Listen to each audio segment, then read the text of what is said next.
সুপ্রিয় শিক্ষার্থীরা, নতুন ভিডিওতে তোমাদের স্বাগতম। আজকের এই ভিডিওতে আমরা দেখাবো কিভাবে একটি চমৎকার অ্যাসাইনমেন্ট লিখতে হয়। ষষ্ঠ থেকে নবম শ্রেণীর শিক্ষার্থীরা যে কোনো বিষয়ের অ্যাসাইনমেন্ট কিভাবে লিখবে সেই বিষয়ে আমরা এটা নিয়ে আলোচনা করব। এবং এই ভিডিওতে যে বিষয়টা থাকবে সেটা হচ্ছে যে অ্যাসাইনমেন্ট লেখার করণীয় দিকগুলো কী এবং বর্জনীয় দিকগুলো কী। চলো আমরা ভিডিওটি দেখি। নতুন যারা তারা চ্যানেলটি সাবস্ক্রাইব করুন এবং পাশে থাকা বেল বাটনটি অন করে রাখুন পরবর্তী নোটিফিকেশান জানার জন্য।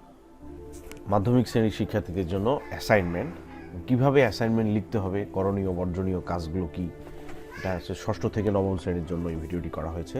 তো আসলে আমরা প্রথমেই জানি যে অ্যাসাইনমেন্ট আসলে কী। অ্যাসাইনমেন্ট হচ্ছে কোনো কাজ নির্ধারিত সময়ে শেষ করাকে মূলত অ্যাসাইনমেন্ট বলা হয়। অর্থাৎ একটা কাজ দেওয়া হয়েছে, সেই কাজটা একটা নির্দিষ্ট সময়ের মধ্যে করতে হবে, এটাই হচ্ছে অ্যাসাইনমেন্ট।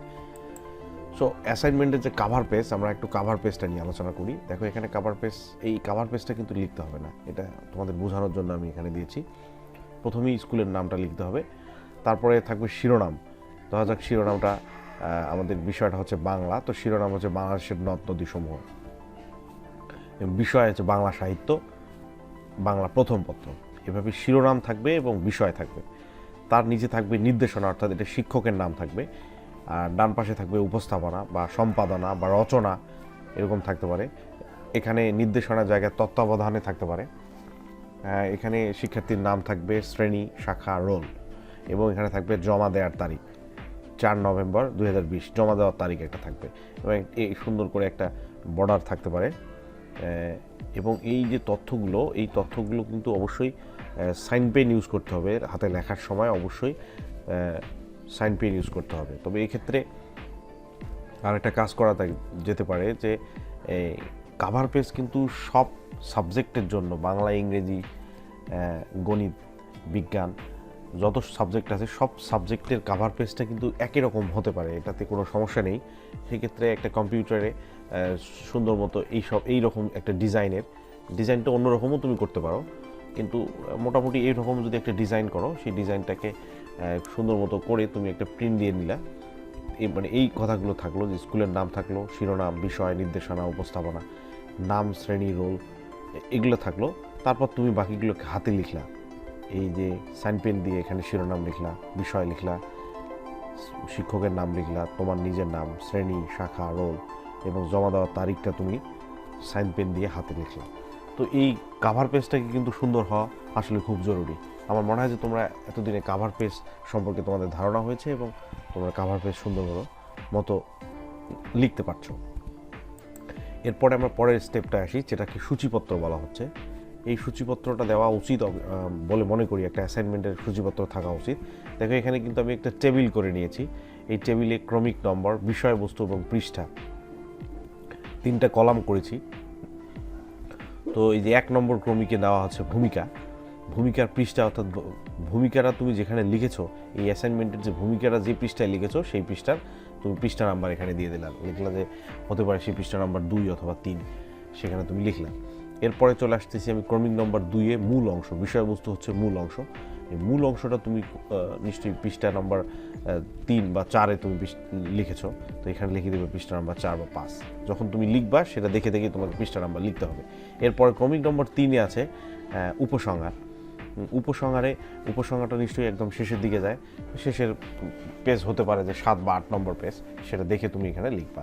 দেখো এখানেও কিন্তু আমি একটা বর্ডার ইউজ করেছি, একটা সিম্পল একটা বর্ডার ইউজ করেছি। বর্ডারটা অনেক বেশি রঙিন হওয়ার দরকার নেই, অনেক বেশি হাইলাইট করার দরকার নেই, একটা সিম্পলের মধ্যে রাখলে আমার মনে হয় যে দেখতে ভালো লাগবে। সো এখানেও একটা বর্ডার ইউজ করতে পারো এই পেজে। এরপরে আমরা চলে আসবো ভিতরের পৃষ্ঠায়। এই যে দেখেন এখানে ভিতরের পৃষ্ঠাও কিন্তু আমি এরকম বর্ডার দিয়েছি, চতুর্দিকে বর্ডার।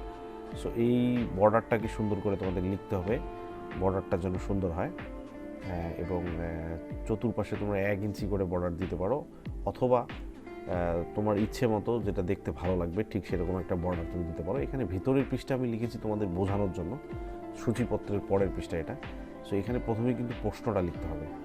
অনেক অ্যাসাইনমেন্টে এখন দেখা যাচ্ছে যে প্রশ্নটা নাই, প্রথমেই ভূমিকা শুরু হয়ে গেছে, সেটাও হতে পারে। কিন্তু প্রশ্নটা যেহেতু তোমার টিচার জানে, সেহেতু প্রশ্নটা না লিখলেও চলবে। কিন্তু একটা ভালো অ্যাসাইনমেন্টের বৈশিষ্ট্য অবশ্যই প্রশ্নটা লেখা, যে কেউ যেন তোমার অ্যাসাইনমেন্টটা দেখলে বুঝতে পারে যে আসলে তুমি কিসের উপর কাজটা করেছো, কিসের উপর এই উত্তরটা লিখেছো। সো প্রথমেই প্রশ্নটা সুন্দর করে লিখে ফেলবা। এরপরে প্রশ্ন লেখার পর তার নিচে উত্তর লেখা শুরু করতে হবে। তো উত্তরটা কি, এটা হচ্ছে উত্তরটা প্রথমে হচ্ছে ভূমিকা। সো প্রশ্ন যদি এখানে লেখো, তার নিচে ভূমিকা লিখে 1 পৃষ্ঠার মধ্যে ভূমিকাটা লিখবা। সো ভূমিকাটাতে আসলে কি হবে, ভূমিকায় হবে যে প্রশ্নটা যেটা আছে সেই প্রশ্নটার একটা মূল অংশ, প্রশ্নটা আসলে কিসের ওপর এই উত্তরটা লেখা শুরু করছো সেইটাকেই বলা হচ্ছে ভূমিকা। সেইটা যখন প্রথমে লিখবা, কিসের ওপর প্রশ্নের উত্তরটা লিখতে চাচ্ছ সেটাই তোমাকে এখানে ফোকাস করতে হবে। অর্থাৎ সেই প্রশ্নটার যে মূল অংশ, মানে মূল ভাবটা কি, সেই অংশটা তোমাকে এখানে তুলে ধরতে হবে। এটাই হচ্ছে ভূমিকা সাধারণত 1 পৃষ্ঠার মধ্যে লিখতে হয়। সো ভূমিকাটা 1টা পৃষ্ঠার মধ্যে লিখে ফেলবা। এরপরে তুমি চলে যাবা মূল অংশে। এখানেই তোমাকে মূল অংশটা তুলে ধরতে হবে, অর্থাৎ বিস্তারিত বর্ণনা তোমাকে দিতে হবে। তবে মূল অংশটাতে তোমাকে একদম স্টেপ বাই স্টেপ যে ধাপগুলো আছে প্রত্যেকটা ধাপ তোমাকে টাচ করতে হবে। এটা মূল অংশ তোমার হতে পারে 2 পাতা, 3 পাতা, 4 পাতা, 5 পাতা, এটা ডিপেন্ড করতেছে সেই সংশ্লিষ্ট অ্যাসাইনমেন্টের উপর। এটা সেই অ্যাসাইনমেন্ট করতে গিয়ে 9 পাতা লাগে, তুমি ইচ্ছাকৃত প্রত্যেকটা পাতা তুমি ব্যবহার করতে পারো, এটা নিয়ে কোনো সমস্যা নেই। সো মূল অংশ চলবে এরকম 2, 3, 4 পাতা, 5 পাতা চলবে। এরপরে সর্বশেষ যে অংশটা সেটা হচ্ছে উপসংহার। এই উপসংহারে তোমাকে একদম শেষে চলে আসতে হবে উপসংহারে। এই উপসংহারে কী হবে, যে এই পুরো বিষয়টা নিয়ে তুমি একটা লিখে ফেলবা একদম শেষ প্রান্তে এসে, যে আসলে সামারিটা কি, এই সামারিটা তুমি একটু তুলে ধরার চেষ্টা করবা উপসংহারে।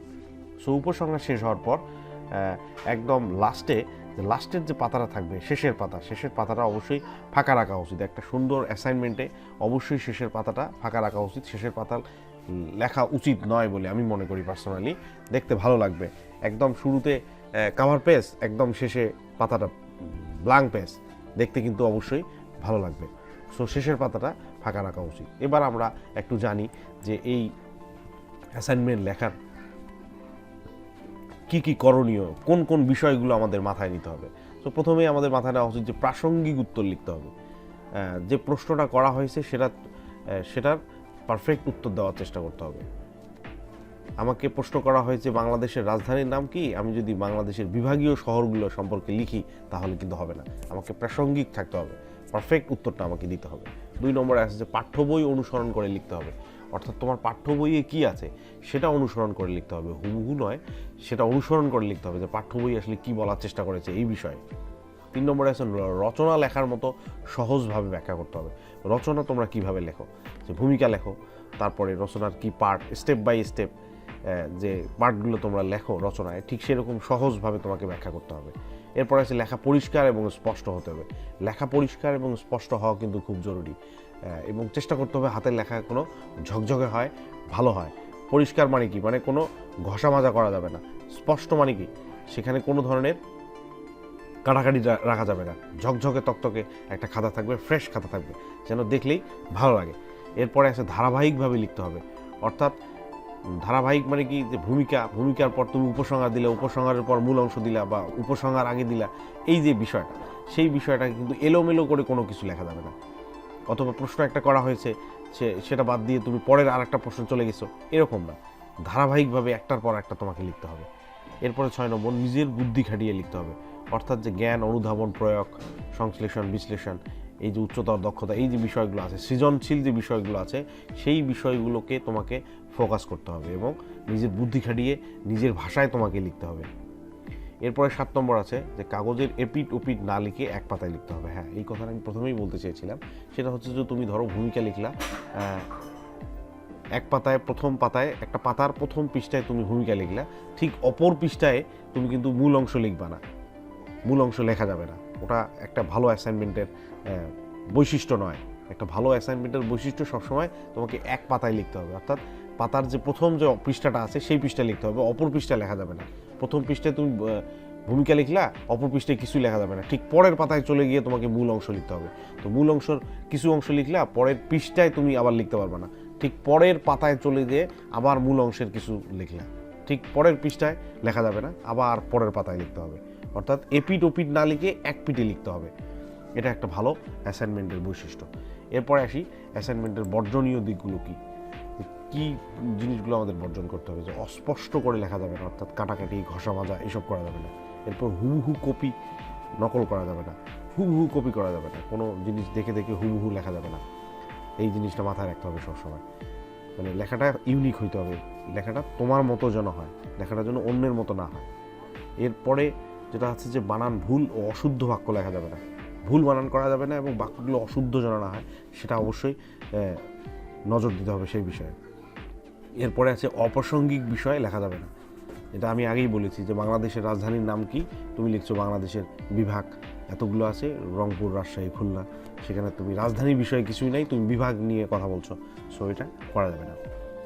সো এই হচ্ছে মূল বিষয়।